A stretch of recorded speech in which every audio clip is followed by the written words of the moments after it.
Hey you guys, and welcome back to my channel. Hope you guys are having a great day today. Pretty much this is going to be the part 2 of, I believe it's a 6 or 7 part series that I'll be just talking about new builds and all things new builds and all of these, you know, really nice and exciting things. Hopefully you caught video 1, which was the truth about new builds. Today's video we're going to be talking about all things build to grade and how you can upgrade you. Let me upgrade you. Let me upgrade you. Let me upgrade you. So number 1 is going to be shop around, and I don't mean looking for a new house. So pretty much I feel like most people, when they move into a build to grade home, they start doing renovations within the first 3 to about 5 years of being in their home. So if you are in that 3 to 5 year mark and you have no interest in design whatsoever, or maybe you do it and it's just not something that you're necessarily passionate about, you're just doing it to do it, then I highly recommend going at least a 20-mile radius from where you live and just seeing new developments. And the reason why I say that is because with new developments, those contractors hire interior designers and their focus isn't doing what's trendy, because those model homes are pretty much going to stay model homes until the builder decides they want to sell that house and they want to move on to somewhere else, and then they create another design. But for the most part, I've seen homes stay just the way they are, like a capsule, for 5 years. Even within this neighborhood, the model home is the same as it's been for 5 years, and you can really piggyback off of those homes. So take lots of pictures. Take lots and lots of pictures, be open-minded, and just see what it is that you absolutely love. And I do mean love. Do not put things in your home that you simply like. Tip number 2 is, now that you've gone into these homes, you're inspired, you're motivated, and you have some money, you want to come up with a realistic budget. And the reason why I say that is because you don't want to cut corners. So just Google what's the going rate for this in my area, what's the going rate for this, and just start calling around some different contractors and getting prices. And the reason why I'm stressing not cutting corners is, especially if you do not feel like that home is going to be your forever home, no one wants to buy your cut corner, especially not I, said the cat. The process of when I was trying to find a home, I saw homes with painted cabinets, and at this point I am still cringing. I never really liked the idea of it, whether it was going to be done professionally or you were doing it as a DIY. I didn't really care for it because, in particular, my family dynamic, my kids are just hard. Not only that, I am an aggressive cleaner. So when something spills, I'm spraying it down, I'm lathering it down. And when you paint something that's not supposed to be there, like I've painted my face, if something goes wrong, you then have to baby the area. Like if it's raining outside and I go outside or whatever, I have to take a little beauty sponge and just and I'm not that kind of person. So I already know that a kitchen being painted isn't for me. So if I was to do a kitchen reno, I may paint the cabinets, but then take the doors off and put new doors that would match the color of what I was going for. So I saw a lot of painted cabinets. I saw a lot of DIY bathroom tile that didn't finish. I saw a lot of crooked light fixtures, and I was just like, those are things that I don't want to deal with, because if you're seeing so many moments, just imagine when you start taking these things down. Like, I just didn't want to deal with that. So this is why I'm saying do not cut corners, okay? Because when someone's coming behind you to buy that property, they don't want to buy, again, your corner. Number 3, going into some of the upgrades that you can do to really like zhuzh up your home, which I'm going to implement some of these things myself. Number 3 is enlarging your baseboard.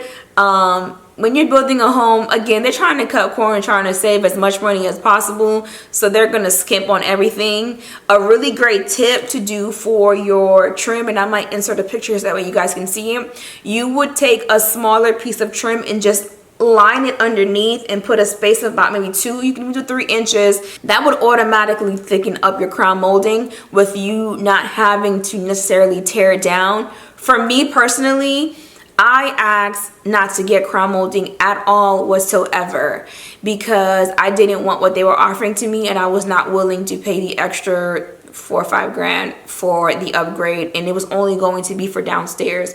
It would have been a lot cheaper for me to just wait till after I close and get the things done the way that I saw fit. Number 4 is going to be to change your hardware. You guys actually had an opportunity to see me do that in this house. And the hardware can be everything from your pulls and your knobs to your door handles. I changed the door handles here. I did not change the handles because I wasn't opposed to them, and they weren't breaking, so I didn't have a big deal with leaving them as is. I'm still on the fence on if I'm going to change the ones at the house now, only because the island is a dark brownish grayish, which at night it looks almost brown, and then in the daytime it almost looks like the grayish brown, which is a true color to it. And I was thinking about doing like not necessarily gold, but a gold tone of something, maybe like a brush gold something, and then changing out the faucet. But that is definitely a way to upgrade your home. Number 5 is changing out your bathroom mirrors. I think that is something that is a small change, but it makes a huge impact. Even in this house, that was one thing that I knew, again, in the future that I wanted to tackle, which is the long mirror over the 2 vanities. It was just like really bothering me because it felt so like apartment-ish. So if you have a long mirror and you're fine with it, don't even. I'm expressing to you things that I would change personally. So what I wanted to do, which I told them don't even put a mirror up, what I'm gonna do is do 2 single mirrors and then create a backsplash and then change out the light fixture.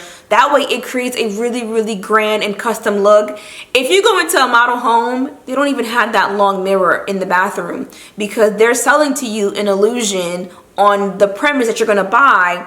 But the reality is your home isn't gonna look like the model home, because everything in the model home is an upgrade, and I think they even did some custom tiling that they don't even offer in design, just so that way you can be like, oh my god, this house is so beautiful, it's so amazing.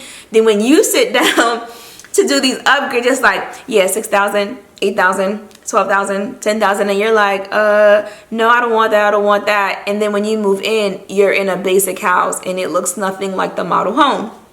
So changing out the mirror is one of those things that can really, really create a nice and custom look into the space. Number 6 is going to be the lighting fixtures. When I say chandelier, I'm just speaking in general of lighting, not shiny, sparkly crystal. I think a chandelier in the entryway is absolutely gorgeous. So that boob light, it got to go. It got to go. Again, if you're comfortable with your boob light, keep your boob light. But these are for the people who are looking to do some upgrades and they are looking for quick fixes and possibly some inexpensive fixes, is getting rid of the boob light and putting a ceiling fan or a beautiful chandelier. And one of the tips that I want to share with you is please, please, please, please, please, if you can, go to a lighting store and stay out of Home Depot and Lowe's and all these other stores, because there is so many more lighting than what these stores have. And if you're thinking about price, you can probably pay the same price for something a little bit more custom. One store that I personally like is Progressive Lighting, Circle Lighting. There's New York, there's Ferguson. And the reason why I tell you to go in there, because these lighting companies, they not only have your standard transitional lighting, but they also have lighting that can be trendy. But if you are a DIY person, you can tweak them. But they have a clearance area, and in those clearance areas, you can find light fixtures for the same price as you would find at a Home Depot.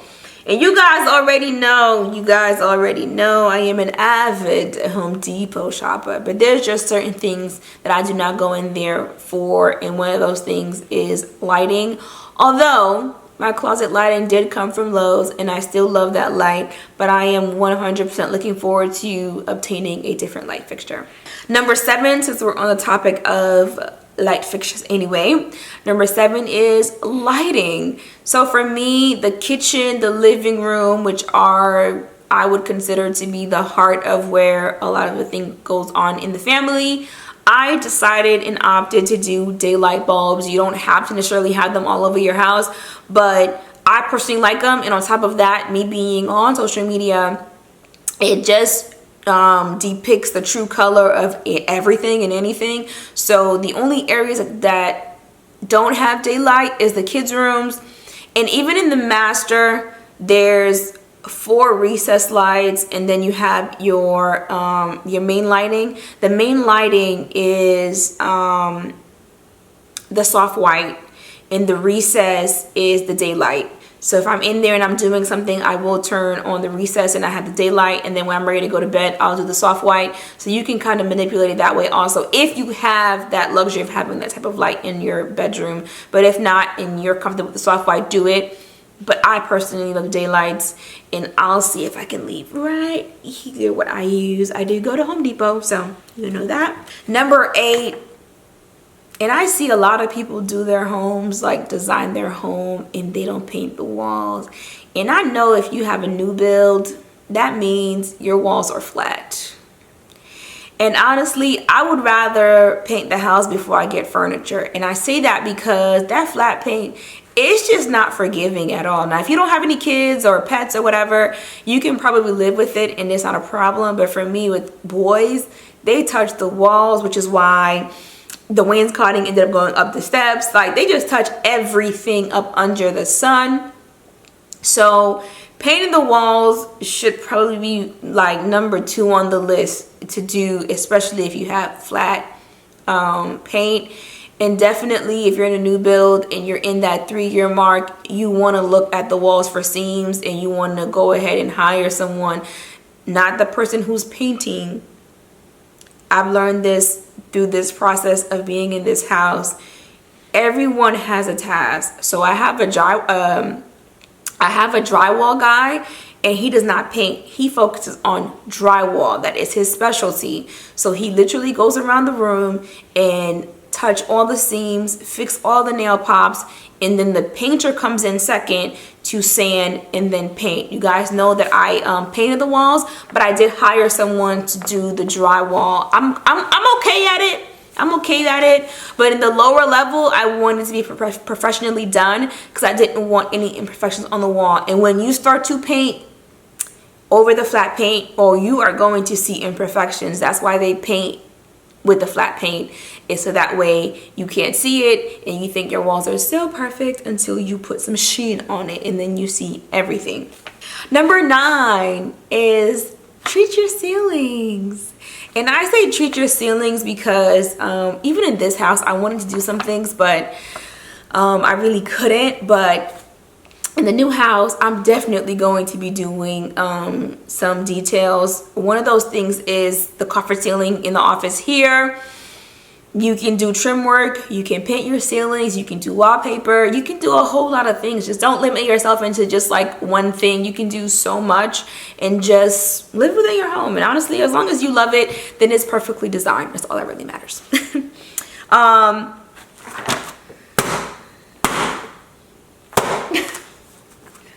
Number 10 is very near and dear to my heart. I had to move and get a little closer to the camera because number 10 is very near and dear to my heart. Number 10 is do not let anyone, and I do mean anyone, rush your process.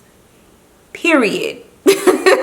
Point blank, period. One of the negative things about being on social media is people think that you are made of money.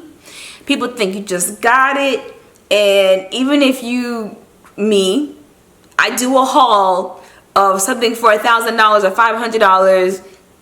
When's the next haul? When you gonna be doing it? I was like, where is this money coming from? Where is it coming from? So if you're at home and you don't have a dining room table, or you have a dining room table but you don't have no chairs because you know you went on that particular piece to go on sale, do not let anyone rush your process whatsoever. Because one thing that I've noticed, and I'm sorry because I'm gonna have to put my little shady hat on, I'm so sorry, but I'm just like, you can't rush someone or tell someone what to do in their house and your house isn't even together. So let's just let people be. Let me be. the pressure was out there, but I did not let that negate how I was going to complete a task. And I don't plan on rushing my process whatsoever. I want to take my time and I want to get it right, because I want a look, and I'm going for a look, and it's going to be done the way that I want it to be done. Well, you guys, that is pretty much it for the video. I hope you found it helpful. You are definitely, and I mean definitely, going to see me implement 1, 2, 3, 4, 5, 6, 7, 8, 9 of these things. And honestly, 9 is really good, because I mean the first 2 were just like tips on starting the renovation. Matter of fact, I take that back. 8. I will be doing 8 of these, because I'm going to do the baseboard, I'm going to do the hardware. So pretty much 3 on to 10. You're going to see me implement these. So they were helpful to me. So hopefully they are helpful to you. I will see you guys next time. Have a really great day. Bye.